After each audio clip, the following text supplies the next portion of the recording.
आखिर क्यों कई ब्राह्मण प्याज और लहसुन नहीं खाते?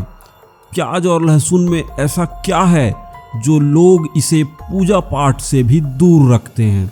क्या आपके मन में कभी ये ख्याल आया है कि प्याज और लहसुन तो मांसाहार में नहीं आते और उन्हें तो जमीन से ही उगाया जाता है, तो फिर क्यों इनके साथ मांसाहार जैसा व्यवहार किया जाता है? दोस्तों, हमारे आज के खान पान में कई तरह के अनेकों चीज़ें शामिल हैं, जिनमें खास करके मीठा, खट्टा, नमकीन और तीखा रहता है, जिन्हें हम बड़े ही शौक से खाते हैं। और हमारे घर का खाना तो बिना लहसुन और प्याज के बनता ही नहीं है। लेकिन आपको बता दें कि लहसुन, प्याज, मांस और मछली इन सब को अपवित्र माना जाता है, क्योंकि इनको राक्षस प्रवृत्ति का भोजन कहा जाता है। और कहा यह भी जाता है कि लहसुन प्याज को सात्विक भोजन के रूप में नहीं खाना चाहिए, क्योंकि इससे घर में अशांति, चिंताएं और अनेक समस्याएं आती हैं। ऐसा क्यों कहा गया है, इसका कारण भी हम आपको बताएंगे। आयुर्वेद के अनुसार खाद्य पदार्थों को 3 वर्गों में बांटा गया है, जिसमें सात्विक, राजसिक तथा तामसिक भोजन शामिल हैं। सात्विक भोजन उसे कहेंगे जिसमें फल, फूल, सब्जियां, दूध, दही जैसे भोजन शामिल हैं, जिसका उपयोग ज़्यादातर उपवास में किया जाता है। अब बात करते हैं राजसिक भोजन की। इसमें मसालेदार, मिर्च, नमकीन, चटपटा जैसे भोजन आते हैं। दोस्तों, इस तरह के भोजन को हमारे शरीर के लिए बहुत ही नुकसानदायक बताया गया है। अब आता है तामसिक भोजन। मांस, मछली के साथ ही प्याज, लहसुन से बना खाना, खमीर उठी हुई चीज़ें तामसिक भोजन की श्रेणी में आती हैं। प्याज, लहसुन को इस श्रेणी में रखने का खास कारण है।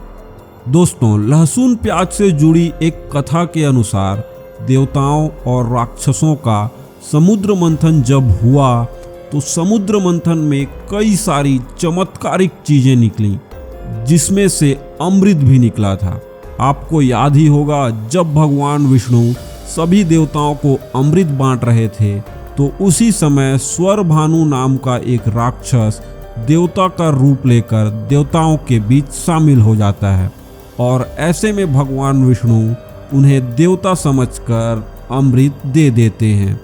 लेकिन सूर्यदेव और चंद्रदेव उसे पहचान लेते हैं। जैसे ही देवताओं को इस बात का आभास होता है तो सब आश्चर्यचकित और चिंतित हो जाते हैं।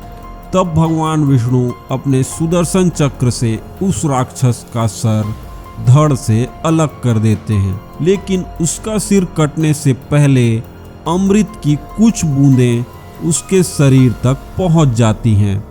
यहीं से उसका सर राहु और शरीर केतु के नाम से जाना जाता है।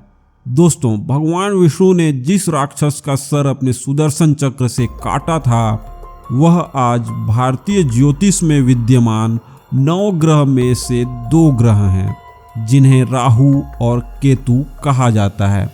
इस कारण राहु और केतु सूर्य और चंद्रमा से द्वेष रखता है। ऐसी मान्यता है कि भगवान विष्णु ने जब अपने सुदर्शन चक्र से उस राक्षस पर प्रहार किया था तो उस राक्षस की खून की कुछ बूंदें जमीन पर गिर गई थीं, और उन्हीं खून की बूंदों से लहसुन और प्याज की उत्पत्ति हुई। आपने नोटिस तो किया ही होगा, प्याज और लहसुन से बहुत अजीब सी गंध आती है। इसलिए माना जाता है कि प्याज और लहसुन में राक्षसों का वास रहता है।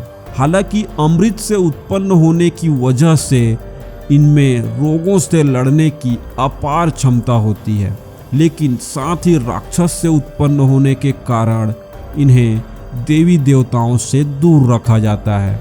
ऐसा भी माना जाता है कि लहसुन और प्याज का सेवन करने से मनुष्य का मन पूजा अर्चना से भटक जाता है, और यही वजह है कि पूजा अर्चना में इसका प्रयोग नहीं होता, और इसी कारण ब्राह्मण प्याज और लहसुन का सेवन नहीं करते।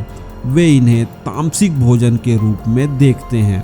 तो दोस्तों, आप लहसुन प्याज के बारे में क्या सोचते हैं और आपको लहसुन प्याज पसंद है या नहीं, हमें कमेंट में ज़रूर बताएं। और जानकारी अच्छी लगी तो इस जानकारी को अपने दोस्तों को भी शेयर कर दें और जाने से पहले हमारे चैनल को सब्सक्राइब ज़रूर कर लें। मिलते हैं अगले वीडियो में।